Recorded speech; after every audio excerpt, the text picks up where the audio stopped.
Hello, agentpreneurs, and welcome to today's episode of the Daily List Report. As always, I'm your host, Randy Shiozaki. I'm also one of the co-founders of ListReports, an amazing real estate product used by more than 300,000 agents across the country. Click the link below, check out all the cool stuff we have to offer.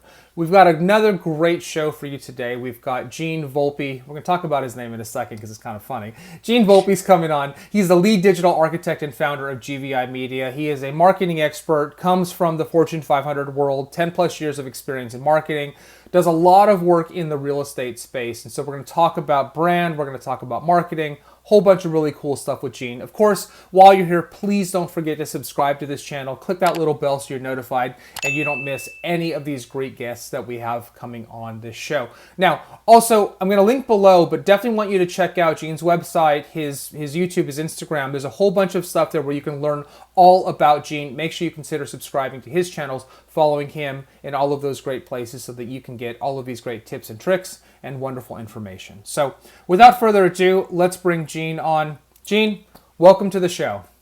Randy, thank you so much for having me. I see we had the same stylist and dressed the same way for our meeting today. We absolutely do. And as we talked about, we both get probably the same level, similar levels of grief from wearing the same thing every day. But I love it. It's just too easy. It's one of those things where I tell people, I got enough things to think about in a regular day. I don't want to have to think about what color I'm putting on. It's play, that's what you get. It's so true. And hey, look, we're in good company. Steve Jobs, Mark Zuckerberg, right? Many of the greats, well, arguably greats, depending on who you are, also do the same thing and take that decision out of their daily life as we have. So I love it. Great choice. Yep. Thank you. You too. Thank you. Awesome. Well, I just have to say this because I like sharing some of the fun, silly stuff that goes on. So Gene Volpe is your name, right? And clearly part of your brand. And I made the mistake of looking at your mic right there and reading it as Genvelope. And I was like, what the hell is a Genvelope, right? And you said that a lot of people do that. But hey, it kind of works, right? Like your brand is right there. And now I will never forget that you are Gene Volpe, not Genvelope. Well, listen, I think this is going to, we'll tie this in very well. I mean, I take advantage of this stuff, right? So this logo itself, which is my first and last name together, also resides on a bunch of shirts that I have, a black, and guess what? They're black V-necks, right? But I have the logo on it. And here's what it does. You are the 550 millionth person to say, what is a Genvelope? But ultimately, just like marketing, what it does for me is it allows me to start a conversation with you. Yeah. So everybody comes up to me with the shirt on and goes, what's a Genvelope? And I go, well, I don't know what that is. It's my name, Gene Volpe. And that starts the conversation. So it's definitely a good starter. I love that. It's great. So Gene, not Genvelope, why don't you take a moment and talk a little bit about who you are, what you do, just give our guests a great introduction on Gene. Oh, you're asking me to do something that I hate to do, which is talk about myself. Oh, I don't know, man. No, listen, I do it okay. It's just a matter of, do you want me to start back in 1975 or do you want me to give you the, But, we can go post-birth. Yeah, that's fine. Okay, sounds good. So I come from an IT background. I worked for one of the major 5 companies in the world as it pertains to cellular service and IT. And I had a pretty high level understanding of the integration of IT, and we handled a bunch of companies throughout the world. I only tell you that because I think it's a good segue into the social and digital space. In 2009, I left there. I retired literally to start a real estate investing firm. That kind of led to other things. One of them, which was I started a digital marketing company for real estate agents. Man, at this point, I can't even tell you what year it was. It was probably around 2009, 10, where we started to do video tours and photo tours of property listings for agents. And that kind of morphed into it. I'll tell you what it was. I always tell this story, but I got a call from one of my clients who was in her late, probably 50s, after I had done a video tour for her. And she said, Gene, I can't find this video tour. Do I have to turn on my computer? And so it dawned on me at that point that, okay, these real estate agents need my help a little bit when it comes to the tech side. Let me build something out of it. And as you well know, it went from print advertising to, wait a minute, what's this Facebook advertising? What's Google pay-per-click? Why do people have their videos running in front of YouTube? So it's morphed into this thing that I've been able to stay consistent and current with to help real estate agents and other businesses thrive in. No, that makes perfect sense. I mean, if there's one thing that's constant about technology is that it's always changing. And, you know, one of the things that I do, you know, in my company and with my team in particular is we talk a lot about what we call agent empathy. And I think that it's really easy to pick on agents. And I think agents get picked on a lot, right? They get targeted a lot by technology companies. If you look at the list of sort of least respected careers, it's sad actually how far down that list, or I guess in that case, how far up the list that is, being a real estate agent. And yet, you know, most of the agents that I know have, it's a job, right? They want to make money. But there's something about this idea of helping people find a home and shepherd them through the process. And I've talked to agents who love first-time home buyers, right? And all of the fear and uncertainty that comes with that. And so there's such an opportunity to help empower agents, right, with technology. And I just think that that's such an important angle. It's one of the things that we think about a lot in this company. So when you talk, Gene, about some of the challenges that agents face and how rapidly changing the technology market is, there's a lot of help that they need, and there's a lot of help that I think that we can provide to agents out there. I agree, and I think the one of the simplest things that I try to get across. I mean, there's 80% of the agents probably. Well, first, let me start back. The average age of a real estate agent across the country is in the 57, 58-year-old range, right? That's and right. I'm not. And while I'm not saying that's old, this is certainly a world where, when they were in the thick of it, this didn't exist. So as you get a little bit older and these things change, it's harder to keep up when you're starting so Very late, right? hard. So, Yeah. so I like you said, I empathize with that element of the real estate agent, and I try to step in. And what I always say to people is this: like, one of the biggest things about the real estate industry is the fire hose technique. You go to any one of these brokerage retreats, and it's, you need a YouTube channel and you should have a blog and your website needs to be connected to the IDX. Where's your CRM? You got a drip text. And people in the audience are going, what are they? I couldn't get past the business page. What are we talking about? And so what you do is you go home and you table it till later. And we know what later means in the real estate world. They're never going to do it. Right. So I think the biggest thing for me that I always like to say to agents is that, first of all, now I just gave you the other side of Gene Volpe, which is the hyped up, let's go, go, go. Yeah. But the reality of it is, when I'm talking to agents, I can detect in a minute that they're going to struggle with this in the beginning. And this is what I do. This is my approach. Settle down a little bit. Let's figure out where you think your client base is going to live from an eyeball perspective. Where are they spending most of their digital time? And let's start to create a campaign on that one space until you're comfortable with it. So don't worry about the blog. Don't worry about Twitter. You could care less about Snapchat and TikTok. Let's focus on the Facebook business page first. Let's master that and get that rolling. And then when we get there, if you come back to me and say, this was great, I want to learn Twitter because that's what my kids are doing, then we take that next step. It's little baby steps up front. I think that makes sense. You know, I had an agent that I spoke to not long ago. Actually, I don't think it was an agent. It was actually a former Hollywood editor turned real estate agent. And one of his suggestions I thought was really smart, which is, you know, he was a big proponent of creating video content.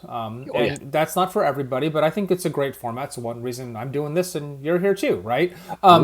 And video is one of those things where it's really kind of a big ask for some people. They're not comfortable on it. And the baby step that he suggested, I really liked, which was Instagram stories. And it could be Facebook stories, because it doesn't have to be professional. It's not meant to be perfect. It's not meant to be produced or edited. It is a very much in the moment thing, and it's ephemeral, right? It goes away. And his point was, and I'm curious to get your take on this, was it's a great way to get acclimated to the idea of talking to the back of your camera or the front of your camera, right? It's a great way to get started. It's a baby step towards making videos. What do you think of that? Well, first of all, I think enough of it that I think I'm going to start stealing it. So honestly, I haven't really thought. And I think, like you said, there's a lot about the technology and the software outside of just turning the camera on that is overwhelming for people. Like, just stupid stuff. Like, when I hit the button, is it going to record right away, or do I get a countdown? Like, there's just things that when you don't do it on a regular basis, you just don't know. And when you have 55 of those compounding questions, it usually scares you away from doing it at all. When the reality of it is, the third time you do it, you're comfortable with the 3, 2, 1 countdown. You turn it now it's just about the video content, right? So you get better as you practice. I love that idea. I really do. I'm always looking for ways to eliminate the noise for these agents, because if they have to think of two things, like, should I use my camera this way or that way? And then what about editing and all? Okay, they're out. Like, I already know we've already put too much on their plate in most cases, and they're not going to do it. So if this is a way to get them to start to get that comfort level, because here's what I've learned over the years, and I know you've seen this. When you first do it and you get out of your own way and you actually do it, a couple things happen. From a psychology perspective, you go, all right, well, that felt terrible and I looked like crap, but at least I did one. And then you do a couple, and then you get a phone call and you go, Gene, I've been watching your videos and I'm not ready to buy a house yet, but I haven't seen you in a while. How about we have a beer? And I'm like, wait a minute. Okay. So now I'm starting to see the results kick in, and you puff your chest out a little bit. You get a little more confident. You keep going and going, and then it turns into ROI. And now you're like, all right, I got to keep doing videos. So what I think what most people miss and they skip is the fact that 98% of the folks, the real estate agents, are going to quit at a point. Like, it's almost like the old, what was the Napoleon Hill story where everybody seems to stop digging right before they get to the gold. Mm-hmm. You know, it's like, you got to be patient. You got to let it materialize.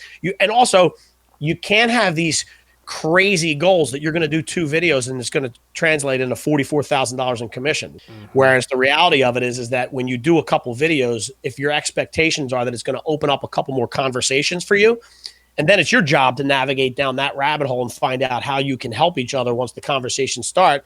And the more of that you do, the more opportunity there is to then create a commission out of it. Yeah, no, I think that's absolutely true, Gene. So let's talk a little bit about where somebody starts. Not necessarily which platform they start on, right? But you have to have something to say, right? And you have to have some kind of a niche or an angle or whatever you want to call it. I'll let you pick the words. But as you think about where somebody should start, leveraging social marketing, social media, etc., where does somebody start? So, Randy, I think that's an amazing question, and I'm going to give you an answer that I have a feeling I would bet you a lot of money that gets overlooked fairly often. Interesting. Google yourself. Google yourself.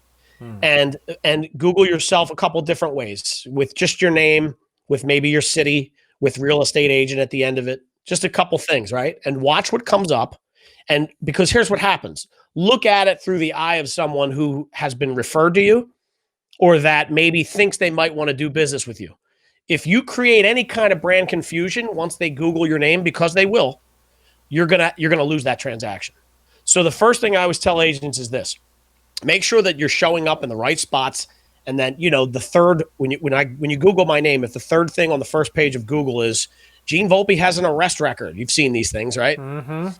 You got to fix that. How do you fix it? You fix it by being consistent and strong across all platforms that you're on. So make sure that people jump brokerages, right? How many people that are listening to this have jumped a brokerage and probably still have their old brokerage information somewhere out there on the internet? You got to fix that, because if somebody Googles you and they call Century 21 when you're with EXP, I don't think Century 21 is going to do the research to find out where you are and hand off that lead. They're taking that internally, right? So I think just the start is just to make sure that you Google yourself and make sure that the information that people are going to find out there is what you want them to see.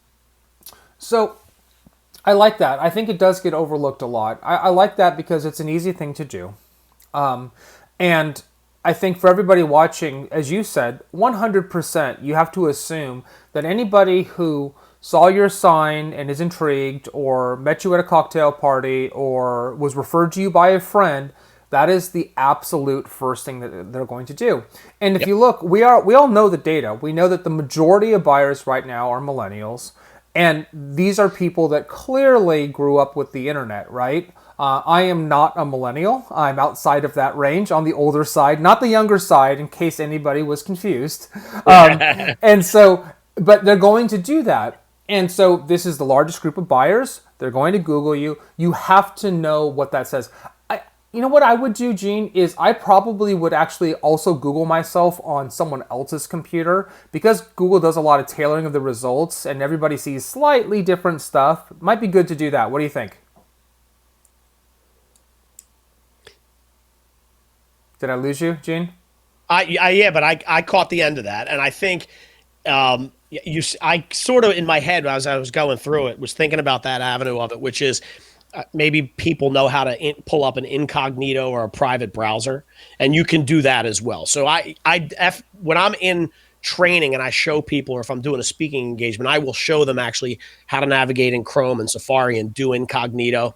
But I didn't know if that would be a little bit too much over the top. But I agree with you. No, I think that's fine. I mean, look, I'm a Mac guy, so Command Shift N opens up an incognito window if you're in Chrome. I don't know what it is on PC, but you can probably also just do new tab. Anyways, well, I guess let's cover this. Incognito ostensibly is supposed to be a private, safe place to look at stuff that isn't looking at all of the history and the data. I think it's questionable how much of that stuff actually doesn't pass through the incognito filter, or does pass through, but Yep. it is absolutely an easy way to look at something, hopefully with semi-fresh eyes, so to speak. Yep. So anyway, so I agree with you. So what you're saying, Gene, right, is do that, Google yourself, look at the results, and if there's something there that's negative, and it might not even be you, right? It could be somebody with the same name who had something terrible happen to them, creating content is one way, right, Gene, to push that down. There are companies that can help, Yep. right, suppress negative results. But point is, first and foremost, understand what's there. Okay, so now, Gene, what's next? So now somebody's Googled themselves. They're like, I'm not here. I'm nowhere to be found, right? What does somebody do next? Well, I think another key element to look at is that search somebody in your neck of the woods or in your neighborhood that you aspire to be like. So maybe that top agent, let's say, that's doing 120 units every 2 months, right? And look and see what they have available to you to find. And maybe you're going to typically see, for somebody who's active on the social space, you're going to typically see the same stuff on page 1 and 2, and that's your Facebook page, your LinkedIn, your Twitter, your Google business.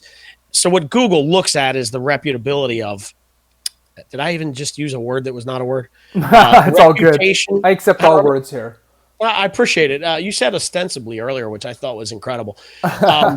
They're looking for reputable, I'm going to keep making up words, places that basically what it is they're saying, okay, if Randy is on Facebook, and Randy has the same has consistent message across Facebook, and he uses it regularly, and 3 billion other people think Facebook is a reputable site, then we're going to do that too, and we'll put Facebook on the first page in one of our 10 slots.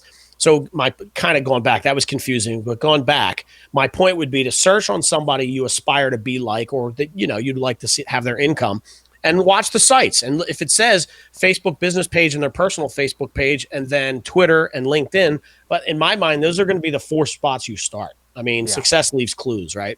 Yes, absolutely. Let me get your take on this, Gene, because the other thing that I think if I was, in your role advising agents on marketing, and I guess in a weird way I kind of am as the host of this show, but whatever.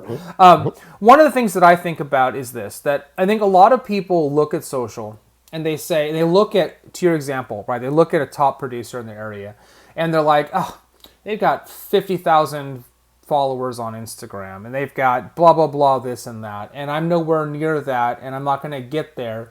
And yet the reality is, in my opinion, is that consistently posting, even if you don't have a big audience, right? Showing who you are, having authenticity in your brand, for a lot of people checks the box, but here's why. Not necessarily for the purely organic people who find you, but rather for the people who had a reason to hire you. In other words, they were referred by somebody or whatever. They are already mentally predisposed to like you. So that is, they are looking psychologically for what is called confirming information, not disconfirming. In other words, it's sort of a checking of the box. And so if I get a referral to an agent and I Google them and I click on their Instagram and I see a little bit of their lifestyle and this and that, and they only have a couple hundred followers or whatever, subscribers, it doesn't really matter, right? Does that make sense? Like, I don't want people to be afraid of this because they think that they have to be some uber successful social media maven to get business out of this or to drive credibility.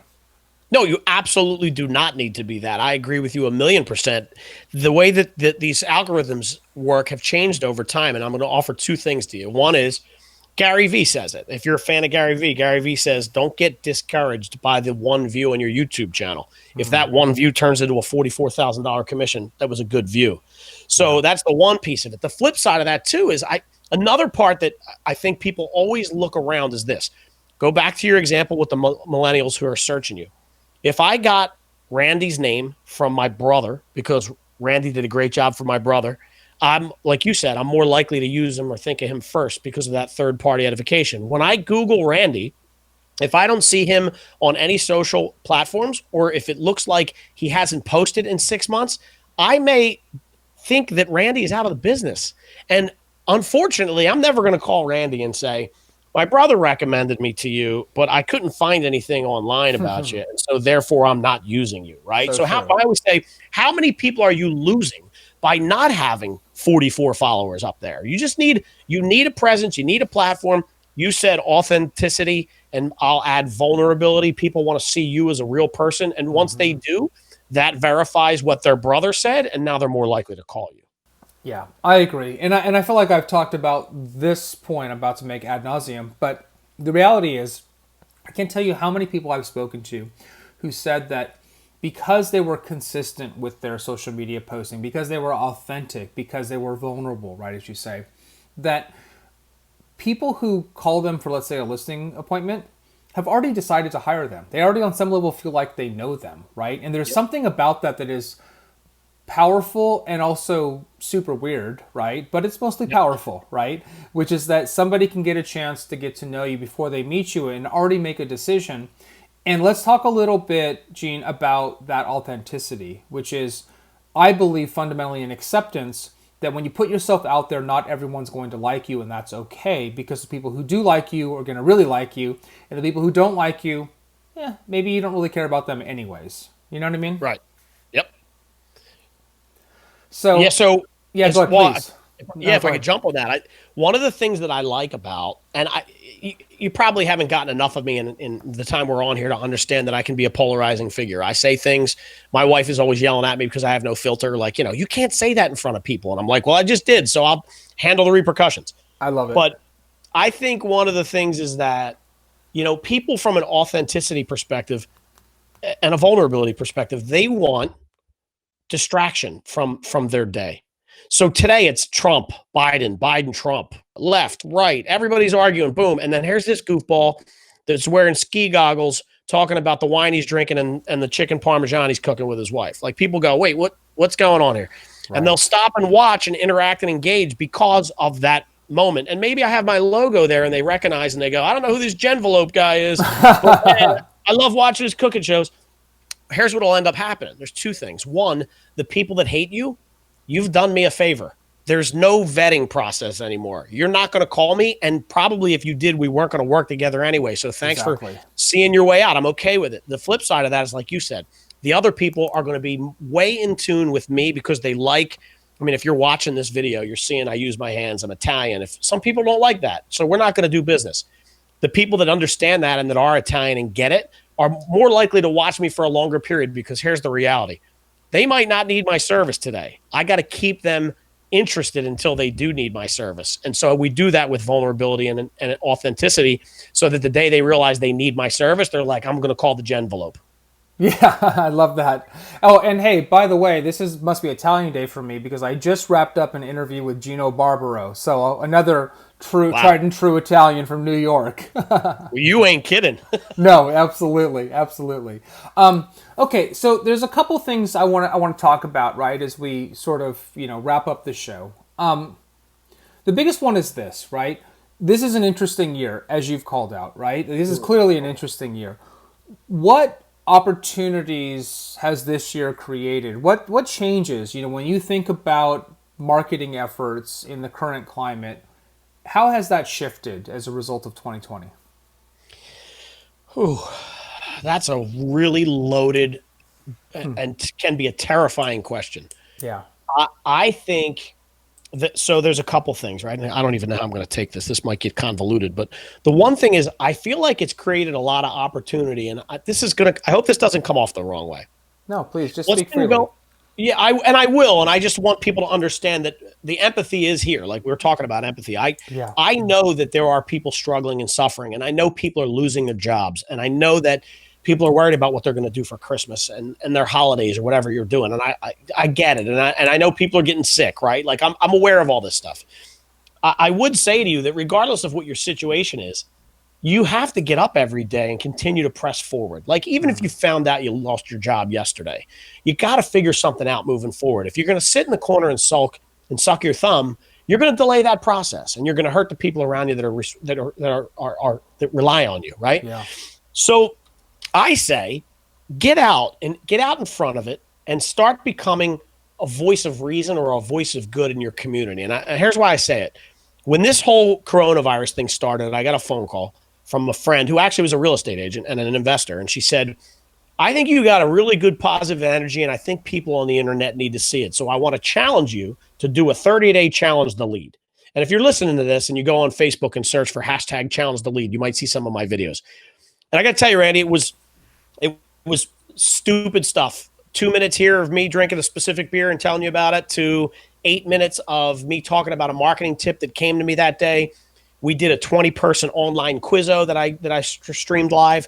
I let my kids steal my phone one day and go live and let the audience ask questions about their dad, which was hilarious. I did a Q&A with my wife. So it was basically 30 days of uninterrupted lives. Yeah. And really quick at the end of it, two things happened. One was it was never intended to get business. I got a ton of business from it. My exposure went through the roof. And the second thing that happened was I started to get people saying to me, and actually, by the way, I did this too. I started something called the Superpower Coffee Hour, where I opened up my schedule every day for 2 hours and just let people slide in and make appointments, because I knew that I was doing well in this era, right? Like I knew I was, and my spirits were high, and I felt like I had that for people. And I was opening my Zooms to anybody for any reason. You wanted to talk about a recipe? Join me at 12:15. You want to talk to me about because you're angry with your wife and you want to scream? Call me. I'll be the sounding board. You want me to tell you that you're being an asshole? I can do it. Like, anything you wanted from me in 15 to 30 minutes, I was giving it to you. And what I learned very quickly was people were so refreshed by the change in posture and attitude that they were drawn to my feed. And I felt like it was on me to give that to people, even though it felt weird at times. I needed to be that positive presence, even just for one person in my feed that made them laugh. It took them away from all the crap all day. So I kind of took it down that road only because I watched what had happened over that 30 days, and it was miraculous. The people that I connected with from grade school and high school, just really goofy stuff that you could never ever predict would happen, did. And I tell everybody about this now. Just go out and put yourself out there, be vulnerable for a minute and a half. I mean, I don't need you crying online, right? But but look, people are having a hard time. I can relate to the struggle. I have 2 girls. They just shut their school down. There's other people out there that are doing the same thing. Let me tell you about how I'll handle it. Maybe you'll take some ideas from me and press on, and maybe tomorrow will be easier to wake up. Like, whatever it is, that's been such a great interrupt for me and for people that are watching that I can't say enough. Give it a shot and see how it goes. You know, that makes me think of something. I've actually never said these words before, but I'm danced around this topic. So curious to get your take on this. This is a fresh one for you, Genvelope. I can't help it. I love it. Go for it. Or maybe I should just call you like DJ Genvelope, or like MC Genvelope. I kind of like that. Like, maybe we can make a music video one of these days. What do you think? I'm perfectly. Listen, you're going to learn something about me real quick. I'm easy. I like to have fun. I do too. So no disrespect to the challenges in this business, right? Sure. But a lot of real estate is, I'm going to go out on a limb, and I'm going to use the word commoditized. And that's no disrespect to the individuals, but the transaction is the transaction, right? Consumers are empowered like never before to find homes. So a lot of agents have sort of ceded to some degree the home search process, willingly or unwillingly, right? Because people are looking online. And but here's the convoluted point I'm making this time, right? Which is, it's really a human business at the end of the day, right? Mm-hmm. I could hire Agent A or Agent B and have probably similar confidence that the transaction will get done, right? Especially in this market, right? Someone's going to buy the house and you're going to navigate it. Yeah, this guy maybe or a gal could negotiate a slightly better price, and that matters. But at the end of the day, like, there's something that connects me. And I'm telling you, the best agents that I talk to, Gene, they don't say to me, oh man, I am the greatest negotiator. I talked to one that said that. They say, I'm a former professional surfer. That's my angle. I send out surf wax with my name on it. Like, I'm embedded in that community. I sponsor these events, and they just want to be with me, and I want to be with them, and they like me as a human being, and we're part of the same community. And I guess my point is, like, I feel like that is actually the biggest contributor to success. Does that make sense? Am I crazy? You're not crazy, and I think I want to simplify it for you. Please What I just heard you say is trust, right? So here's a guy that is a surfer, and I think that the surf wax and all that stuff is a really good add-on because it makes people go, well, that was really nice, right? Like, that was awesome. But the reality of it is there's probably people out there that would love to surf. If I wanted to surf or wanted to learn how to surf or was a surfer or whatever, I'm going to be immediately attracted to that person. And then when I'm attracted to that person, I'm going to watch them for a period of time, and hopefully, in this particular case, he's established some trust with me. So it's like being with your friends.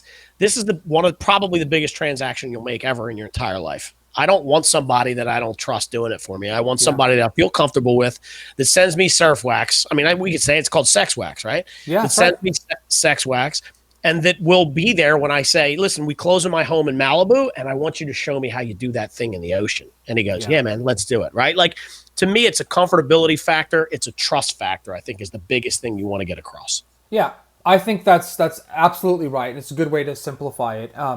And I think it just comes down to this basic human need that we have, which is we like to be around like-minded people that we enjoy their company. And there's some level of trust, right, that is sort of comes across as a result of similar interests, right? Things like that. So I think that's really smart. If you can believe it, we're already almost 35 minutes in, Gene. This time just goes by like that. I think there's a lot more that we can talk about. Is there anything you want to wrap up with today? Is there any sort of parting words you want to give today? And then we're going to have you back on, and we're going to carry this conversation forward. Maybe we'll do a DJ mix or a dance party or something like that. Wait, hold on. I got my here. Let me do this. We'll close with this.